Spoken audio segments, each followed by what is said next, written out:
Hello class 11th students, this is date 7th of August 2020 और आज हम लोग फिनिशिंग टच लेंगे। आज हम लोग फिनिशिंग टच लेंगे। जो लोग रेगुलर जुड़े हुए, कुछ लोग बस ऐसे रैंडमली जुड़े हुए हैं। कोई कुछ चैप्टर पढ़ ले रहे, कोई कुछ चैप्टर पढ़ ले रहे, नोटिफिकेशन आ रहा है, कुछ पढ़ ले रहे। तो ऐसे पढ़ने पर सिलेबस कंप्लीट नहीं होगा और फिर बोल भी रहे कि समझ में नहीं आ रहा है। This is not the way. आपको मेरे साथ पहले जुड़ना पड़ेगा, फिर मैं समझाऊंगा प्लेलिस्ट में किस तरह से आपको कौन सा चैप्टर कब पढ़ना है। ऐसे रैंडम पढ़ने पर 11th-12th का सिलेबस तो एटलीस्ट कवर नहीं हो पाएगा। जो लोग पढ़ रहे हैं, शायद 3 महीने से क्लास हमारा चल रहा है, बहुत लेट हो गया। जो लोग अच्छे से पढ़े उन लोगों को याद होगा, फिजिक्स में 9th में आपका पहला चैप्टर मोशन था, 11th में भी इस सिलेबस स्टार्ट मोशन से होगा। आज के क्लास में बचा पूछा जो टॉपिक है उसको पढ़ते हुए नेक्स्ट क्लास से हम लोग मोशन में इंट्रोड्यूस अपने आप को कर लेंगे और उसके बाद तहलका मचा देंगे फिजिक्स में। जो लोग अभी तक ये सब नहीं पढ़े हैं, सब्सक्राइब तो कर लिया है और अभी पढ़ना शुरू किए हैं। जैसे ही अगले क्लास में मोशन का लेक्चर आएगा तो मोशन पढ़ना शुरू कर लेंगे, ये सब छोड़ देंगे। एक भी टॉपिक समझ में नहीं आएगा। स्टार्टिंग से बता रहा हूं, unit, dimension, vector, differentiation, integration, significant figures, area bounded reason, maxima minima, ये सब पढ़े बगैर आपको मोशन में आने का शौक है तो आप आइए। आपको एक भी क्वेश्चन समझ में नहीं आएगा, टीचर को गलियाइए कि कुछ भी समझ में नहीं आ रहा, हम दूसरे जगह पढ़ेंगे, पढ़िए, कोई प्रॉब्लम नहीं।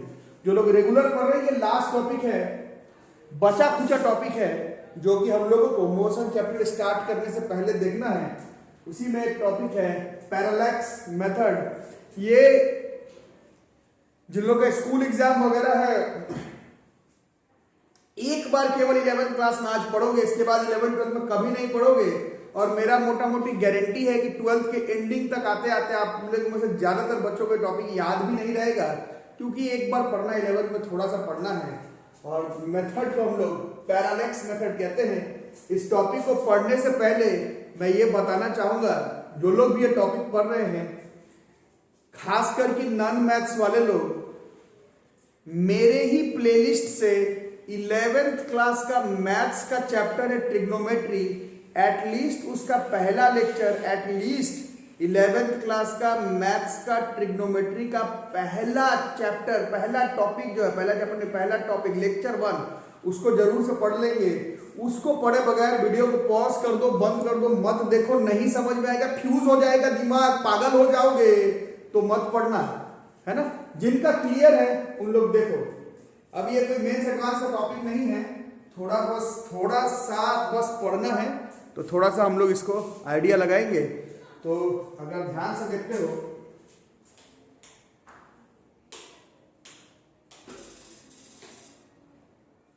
अगर ध्यान से देखते हो तो एक मून दिख रहा होगा आप लोगों को, मून है ना, और अर्थ है।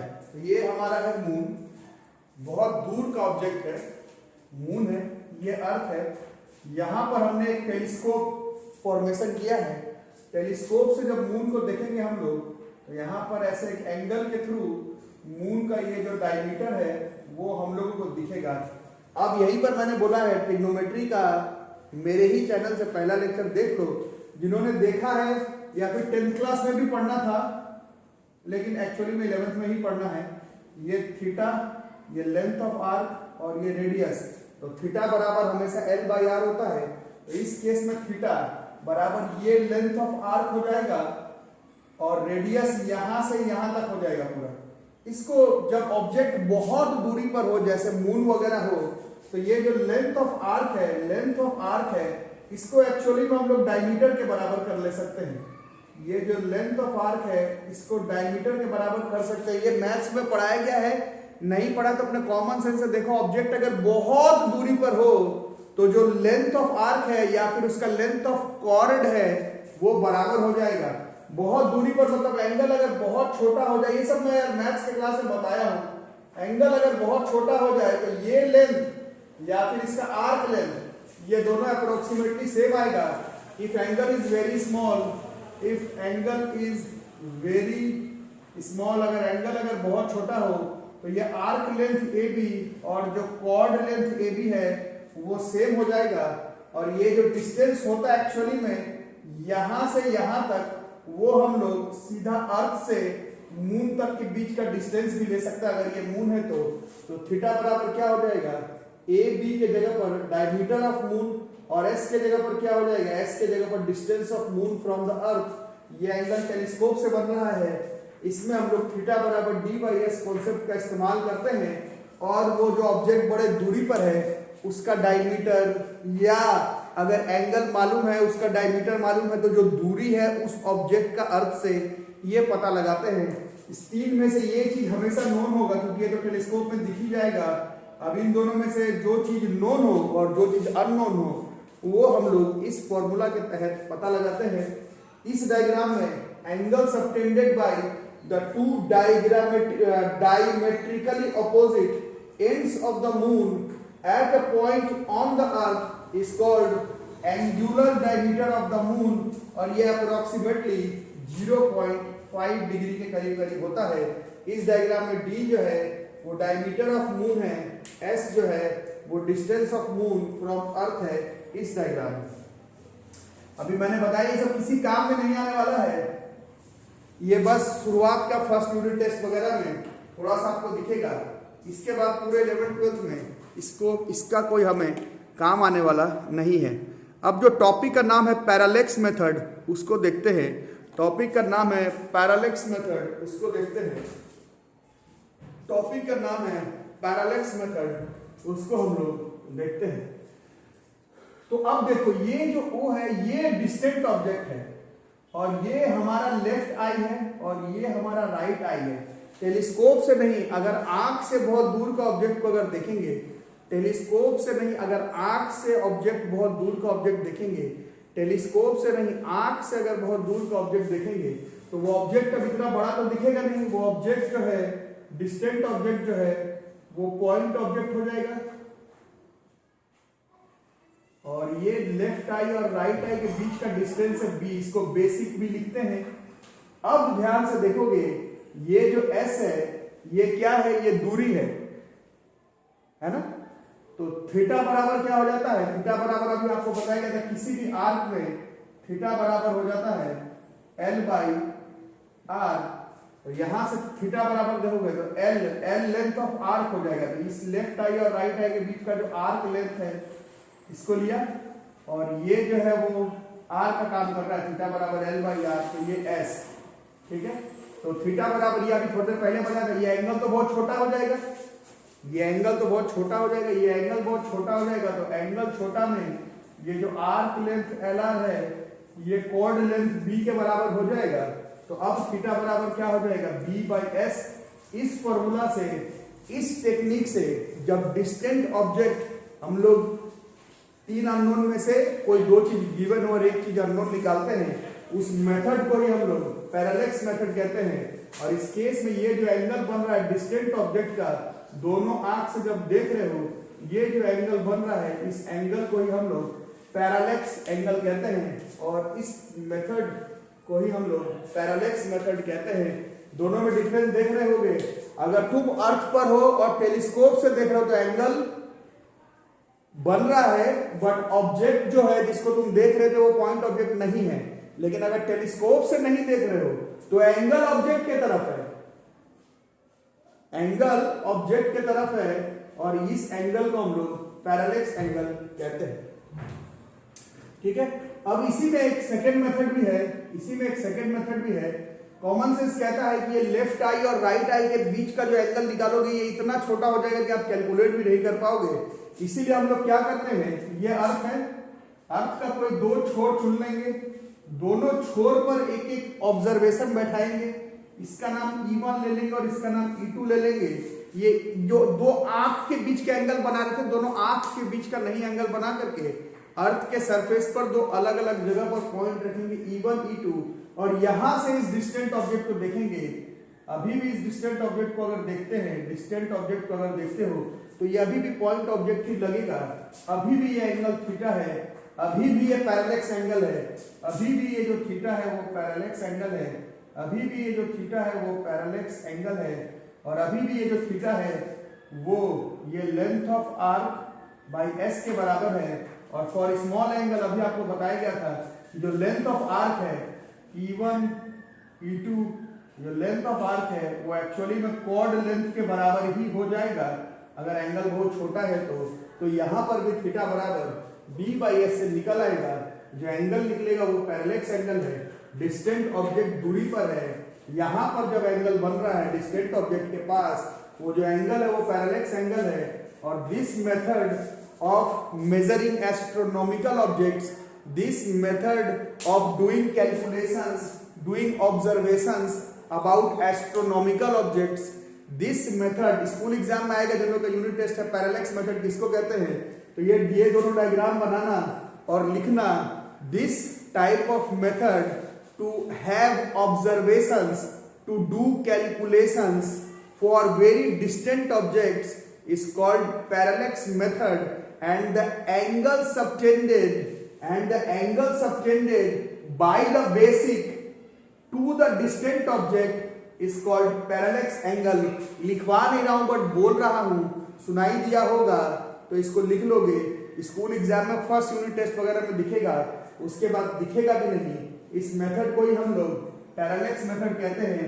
नॉन मैथ्स वालों को या फिर जिन्होंने मैथ्स का ट्रिग्नोमेट्री का पहला चैप्टर नहीं पढ़ा, इस टॉपिक को मत पढ़ो, फ्यूज हो जाओगे, बोल्ड हो जाओगे, बाउंसर चला जाएगा, क्लीन बोल्ड हो जाओगे, LBW हो जाओगे।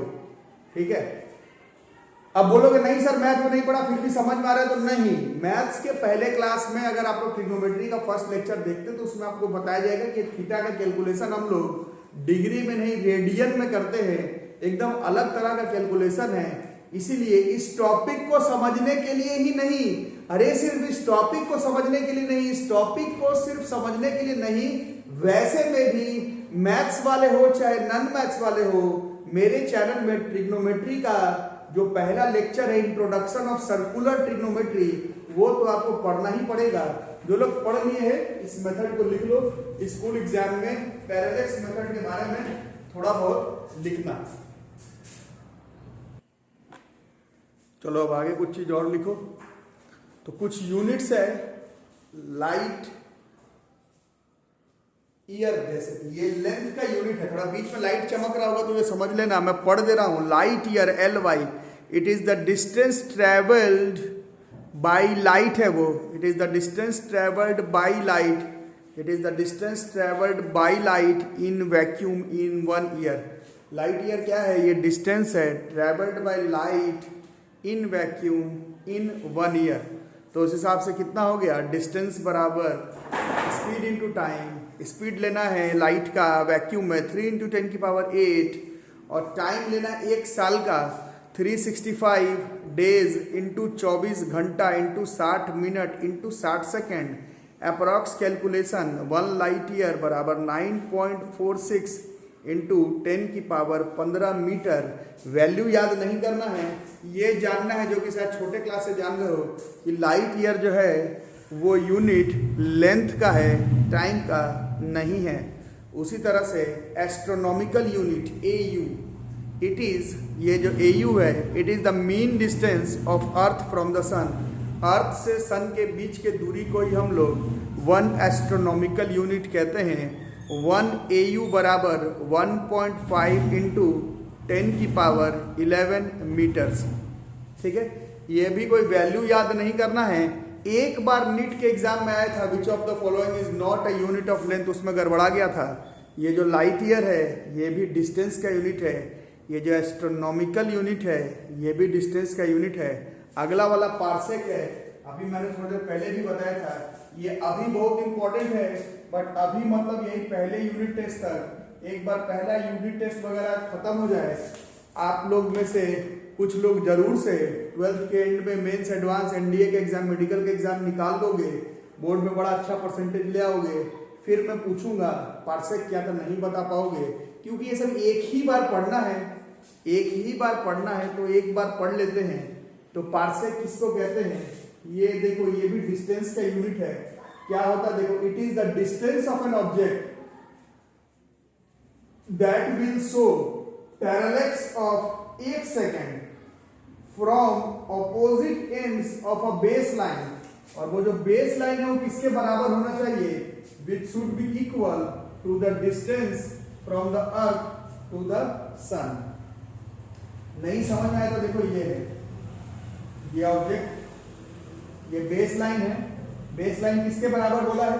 बेस लाइन अप्रोक्सीमेटली सन का जो अर्थ से दूरी है, ऊपर लिखे हैं 1.5 × 10⁻11 मीटर अगर हो, और अगर ये ऑब्जेक्ट के साथ 1 सेकंड का एंगल बना रहा हो, 1 सेकंड का। अब यही मैंने बोला था, जिन्होंने ट्रिग्नोमेट्री का क्लास नहीं किया हो, फ्यूज हो जाओगे, बोल्ड हो जाओगे, हिट विकेट हो जाओगे, बाउंसर चला जाएगा कि एंगल सेकंड में कैसे आ रहा है। इसीलिए बोल रहा हूँ ट्रिग्नोमेट्री का, मेरे क्लास में ट्रिग्नोमेट्री का 11th क्लास का मैथ्स का ट्रिग्नोमेट्री का एटलीस्ट पहला chapter introduction of circular trigonometry पढ़ लेना। जिन्होंने पढ़ा है वो लोग देख लो, ये अगर 1 एस्ट्रोनॉमिकल यूनिट के बराबर हो और ये एक ऑब्जेक्ट पर 1 सेकेंड का एंगल अगर बना रहा हो, तब यहां से यहां तक का ये जो दूरी है, इस दूरी को ही हम लोग 1 पार्सेक कहते हैं। That is known as 1 parsec. जैसे 1 लाइट ईयर इज 9.46 इंटू 10 की पावर 15 मीटर, जैसे 1 एस्ट्रोनॉमिकल यूनिट इज 1.5 इंटू 10 की पावर 11 मीटर, उसी तरह से 1 पार्सेक होने के लिए, इस डिस्टेंस को 1 पार्सेक होने के लिए, ये जो बेस लाइन है वो distance from the sun to earth मतलब 1 एस्ट्रोनॉमिकल यूनिट होना चाहिए, और एंगल जो है वो सेंटर पर उस ऑब्जेक्ट पर 1 सेकेंड का बनाना चाहिए। तब ये जो लेंथ है, that length is defined as 1 parsec. अब कैलकुलेट कर लेते हैं कितना होगा। पहले यूनिट टेस्ट में दिखेगा, लाइफ में उसके बाद नहीं दिखेगा। थीटा 1 सेकेंड है। अब यहीं पर मैं बोल रहा हूँ ट्रिग्नोमेट्री का क्लास देख लो, सेकंड को डिग्री में कन्वर्ट करने के लिए 1/60 × 60 से मल्टीप्लाई करते हैं। अभी तो मैं शॉर्टकट में बता रहा हूँ, ट्रिग्नोमेट्री का पहला लेक्चर में देखना, बड़े प्यार से बताया हुआ है। जो लोग नए बच्चे हैं 11th के मैथ्स के प्लेलिस्ट में पहला चैप्टर ट्रिग्नोमेट्री का पहला lecture introduction of circular trigonometry, उसको देख लो। ये डिग्री पे है, और ये जो पूरा फॉर्मूला पिछले 20 मिनट से लगा रहे हैं, थीटा बराबर L/R, वो याद होगा जो लोग क्लास किए हैं। ये थीटा बराबर L/R से जो एंगल निकलता है वो एंगल डिग्री में नहीं होता है, वो एंगल रेडियन में होता है। तो इस डिग्री को रेडियन में कन्वर्ट करने के लिए π/180 से मल्टीप्लाई किया हुआ है। जो लोग ट्रिग्नोमेट्री का पहला लेक्चर नहीं किए हैं वो बोल्ड हो जाएंगे, वो हिट विकेट हो जाएंगे, वो LBW हो जाएंगे, वो बाउंसर पर कैच हो जाएंगे। पहले जरूर से ट्रिग्नोमेट्री का पहला लेक्चर देख लेना। जिन्होंने किया है ये आ जाता है 4.85 इंटू 10 की पावर -7 रेडियन। अब इसी फॉर्मूला में थीटा बराबर B/S हो गया, S बराबर B/थीटा हो गया। तो डेफिनेशन के हिसाब से जब ये बेस लाइन 1 एस्ट्रोनॉमिकल यूनिट के बराबर हो, थीटा 1 सेकेंड मतलब 4.85 इंटू 10 की पावर -7 रेडियन हो, तब इस फॉर्मूला से जो S निकालोगे वो एरा गैरा डिस्टेंस नहीं आएगा, उसी डिस्टेंस को 1 पार्सेक कहते हैं। इन सारे को इसमें पुट करके देखो, रख करके देखो, 1 पार्सेक बराबर 3.35 इंटू 10 की पावर 6 मीटर्स आ जाएगी। ये 3 हमारा यूनिट है लेंथ का। लाइट ईयर पहले से जानते थे, एस्ट्रोनॉमिकल यूनिट भी मेरे ख्याल से पहले से जानते थे। आज आपने जाना एक और यूनिट लेंथ का, दैट इज पार्सेक। तो पार्सेक के बारे में भी आज पढ़ लिया, और पैरालेक्स मेथड के बारे में भी आज पढ़ लिया। तो नेक्स्ट टॉपिक है बच्चों सॉलिड एंगल। अभी इसमें भी वही लेक्चर है, आज एक बार पढ़ोगे, उसके बाद पूरे 11th में पूरे 12th में एक आध बार काम पड़ेगा, उसके बाद काम नहीं पड़ता है। तो वही बात है, मेंस एडवांस नीट निकाल लोगे, बोर्ड्स में नंबर भी ले आओगे, 4-5 साल बाद आपसे पूछा जाएगा सॉलिड एंगल किसको कहते थे, तो बहुत सारे बच्चे बता भी नहीं पाते हैं। कुछ खास चीज नहीं, अच्छे से सोचना। ये जो बार बार थीटा बराबर L/R कर रहे हो, ये जो थीटा बराबर लेंथ ऑफ आर्क और रेडियस कर रहे हो, ये जो एंगल है ये 2 डायमेंशन पे निकलता है। ये जो एंगल है वो 2 डायमेंशन पे निकलता है। ये जो एंगल है वो 2 डायमेंशन पे निकलता है। 3 डायमेंशन पर अगर यही वाला एंगल निकले, 3 डायमेंशन पर अगर यही वाला एंगल निकले, 3 डायमेंशन पर अगर यही वाला एंगल निकले, 3 डायमेंशन पर यही वाला एंगल निकले, तो उस ऐसी वही सेंटर वाले एंगल को हम लोग सॉलिड एंगल बोलते हैं। सॉलिड एंगल 3 डायमेंशन पे वैसे ही ये जो एंगल निकल रहा है उस एंगल को हम लोग सॉलिड एंगल कहते हैं। जैसे कि कंसीडर करो ये स्फेयर को, स्फेयर हमने बोर्ड पर तो बना दिया है, बोर्ड पर बनाने का मतलब 2D पर तो बना दिया है, बट 9th और 10th क्लास में आपको मालूम है स्फेयर 2 डायमेंशनल सरफेस नहीं है, स्फेयर 3 डायमेंशनल सरफेस है। और किसी एक जगह से अगर स्फेयर पर अगर एंगल बना रहे हो इस तरह से, तो एट अ फिक्स टाइम मतलब जिस पे भी एंगल निकालना हो, तो यहाँ पर जैसे इसमें एक लेंथ बन रहा था, अच्छे से इसको समझना, काम नहीं है बट समझना, 2 डायमेंशन पर यहाँ पर लेंथ बन रहा था, 3 डायमेंशन पर करोगे तो वहां पर लेंथ नहीं बन करके स्फेयर के अंदर सोचो, स्फेयर के अंदर अगर सोचते हो ऐसा ही एंगल बनाते हो तो ये जो है वो एक कोन जैसा बन जाएगा। यहाँ पर ऐसे एक लेंथ नहीं आकर के यहाँ पर कोन जैसा बन जाएगा। बोर्ड पर बताना मुश्किल है क्योंकि बोर्ड तो आपकी 2 डायमेंशन ही है, बट जो लोग अच्छे बच्चे लोग हैं उन लोगों को आ रहा होगा समझ में। 2D पर ये एक लेंथ बनेगा, 3D पर ये लेंथ नहीं बन करके 3 डायमेंशन पर यहाँ पर एक ऐसे एरिया जैसा बन जाएगा और सरफेस जो है वो पूरा 3 डायमेंशन में कोन जैसा बन जाएगा। और कोन का ये वाला जो एंगल हो जाएगा, इसी एंगल को हम लोग सॉलिड एंगल कहते हैं। डेफिनेशन लिख लो, when the normal lines are drawn from the boundary at a portion on the surface of a sphere such that the lines meet at the center and forms a cone, then the angle enclosed by the conical surface है, 2D पर तो भैया theta था, but conical surface 3D में, then the angle subtended या फिर enclosed by the conical surface is defined as solid angle। और इस थीटा का वैल्यू 2D में तो L by R से निकलता है, बट 3D में इस थीटा को हम लोग d ओमेगा से डिनोट करते हैं, d ओमेगा। जैसे थीटा नहीं लिख करके वहां पर d ओमेगा लिखते हैं। लेंथ ऑफ आर्क नहीं आकर के यहाँ पर area of base of the cone आ जाएगा, और यहाँ पर r नहीं हो करके यहाँ पर r स्क्वायर हो जाएगा। r स्क्वायर क्यों होगा, जो लोग पहले से पढ़े उन लोगों को मालूम होगा। इसको आपको डायमेंशन लेस करना है, तो ऊपर भी एरिया है तो नीचे अगर लेंथ ले आएंगे तो यूनिट तो लेंथ का हो जाएगा, तो नीचे r स्क्वायर होगा। जो लोग पहले से पढ़े उन लोगों को मालूम होगा दीज एंगल्स, इन सारे एंगल का डायमेंशन नहीं होता, यूनिट तो होगा। इसका यूनिट रेडियन है, इसका यूनिट स्टेरेडियन है, इसको हम लोग स्टेरेडियन से डिनोट करते हैं। थीटा बराबर L by R 2 डायमेंशन पे निकालते हैं, 3 डायमेंशन में d ओमेगा वही थीटा ही है, वो एरिया जो कोन बना उसका area divided by R square से आता है। Then the angle subtended, then the angle enclosed by the conical surface is defined as solid angle, and it is equal to the ratio of the area of the base of the conical surface with the square of the radius of the sphere। इसका standard international unit steradian है। एक भी numerical वगैरह 11th-12th में नहीं आएगा इस पर, बट ये मालूम होना चाहिए 2 डायमेंशन में थीटा बराबर L by R, 3 डायमेंशन में d ओमेगा बराबर area of base of the cone by radius of square of the sphere के बराबर आता है।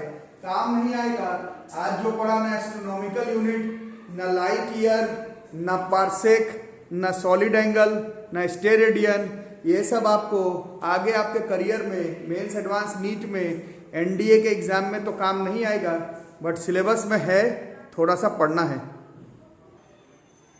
अब इसको देखो, types of forces in nature, types of forces in nature. अब ये भी वही बात है कि बहुत खास टॉपिक, ये तो है बहुत खास टॉपिक, बट जो चैप्टर हम लोग पढ़ रहे हैं यूनिट डायमेंशन उस हिसाब से बहुत खास टॉपिक नहीं है। ये बस स्टार्टिंग में जानना है, बाकी 2 साल में और आगे अगर भविष्य में इंजीनियरिंग चाहे फिजिक्स ऑनर्स करते हो तो इन सब के बारे में तो और तो पढ़ोगे ही। बट ये है types of forces in nature, कितने तरह का फोर्सेस आपको नेचर में पढ़ना है। तो पहला नंबर पर है ग्रेविटेशनल फोर्स, 9th और 10th क्लास में पढ़े हैं। पूरे यूनिवर्स में कोई भी 2 ऑब्जेक्ट हमेशा एक दूसरे को अट्रैक्ट करता है विथ ग्रेविटेशनल फोर्स।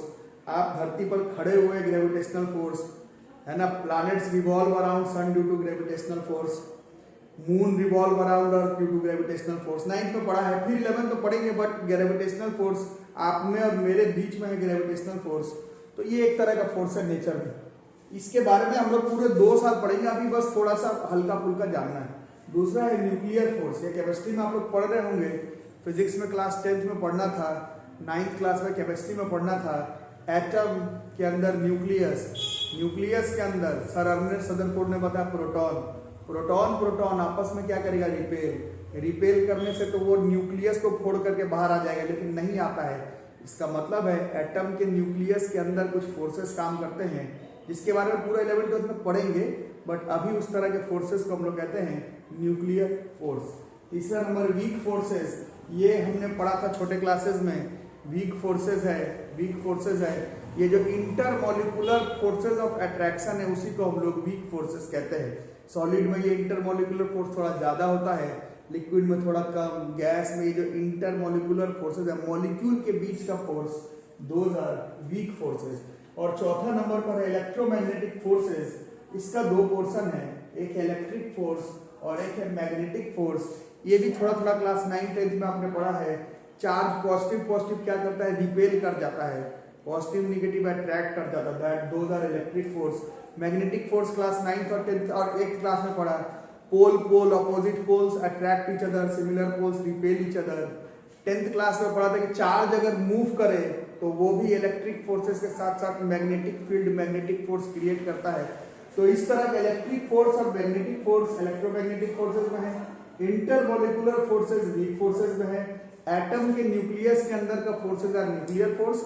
मेरे तुम्हारे बीच में, मेरे मून के बीच में, मेरे अर्थ के बीच में, तुम्हारे अर्थ के बीच में, तुम्हारे सन के बीच में, मेरे सन के बीच में, मेरे बुक के बीच में, मेरे तुम्हारे बीच में जो ग्रेविटेशनल फोर्स है, दैट आर ग्रेविटेशनल फोर्स।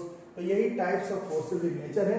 यहाँ पर हमारा पूरी तरह से मोशन छोड़ करके जितना सिलेबस कवर करना था वो कर चुके।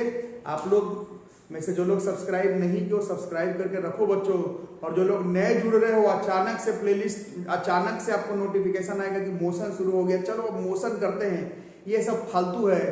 फेल हो जाओगे लाइफ के रेस में, फेलियर हो जाओगे लाइफ के रेस में। आप डायरेक्ट मोशन नहीं पढ़ेंगे, आपका पूरा अगस्त निकल जाए, पूरा सितंबर निकल जाए, कोई दिक्कत नहीं है, बट आप यूनिट, डायमेंशन मतलब dimensional analysis, error, significant figure, differentiation, integration, area bounded reason, maxima minima, parallax, solid angle, parsec, ये सब पढ़ने के बाद ही मोशन चैप्टर में आएंगे।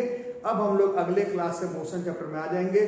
जिन्होंने एडमिशन नहीं लिया हो, एडमिशन लेकर के रखो। मेरे साथ पर्सनल टच में नहीं हो तो I can not help you out. और जो लोग एडमिशन लेकर के रखे हैं, गार्जियन को फी के बारे में एक बार रिकॉल करवाओ। क्लास 2 की ऑनलाइन मोड पर ही हम लोग पढ़ेंगे। और जितना ज्यादा से ज्यादा हो सके दोस्तों से बोल करके सब्सक्राइब करवाओ। खुद भी घर पे जितना नंबर है सबसे सब्सक्राइब कर लो। नोटिफिकेशन ऑन नहीं भी करना है, बट घर का जितना भी नंबर है उससे सब्सक्राइब करके रखो। उससे होगा क्या कि अगर 1000 सब्सक्राइबर हमारे पूरे हो जाते हैं तो हम लोग लाइव क्लासेस ले पाएंगे। लाइव क्लासेस में भी कुछ क्लास जैसे क्विज वगैरह जब होगा, जब कुछ टेस्ट वगैरह होगा, तो उसमें लाइव क्लासेस में ही मजा आएगा। तो पूरा जोर लगा दो 10-15 दिन में किसी भी तरह से उस पर नोटिफिकेशन ऑन हो नहीं हो, किसी भी तरह से 1000 सब्सक्राइबर्स पूरा करवाओ, फिर लाइव क्लास का मजा कुछ अलग ही आएगा। यहीं तक रहेगा आज का वीडियो को लाइक करो, चैनल को सब्सक्राइब नहीं किया तो सब्सक्राइब करो। घर पर रहो, सेफ रहो, एडमिशन लेकर के रखो। भास्कर क्लासेस में घर पर बैठ करके आप सिर्फ स्कूल एग्जाम ही नहीं, मेंस, एडवांस, नीट और एनडीए का तैयारी भी 100% एक्यूरेसी से कर पाएंगे। यहीं तक रहेगा आज का वीडियो। Thank you.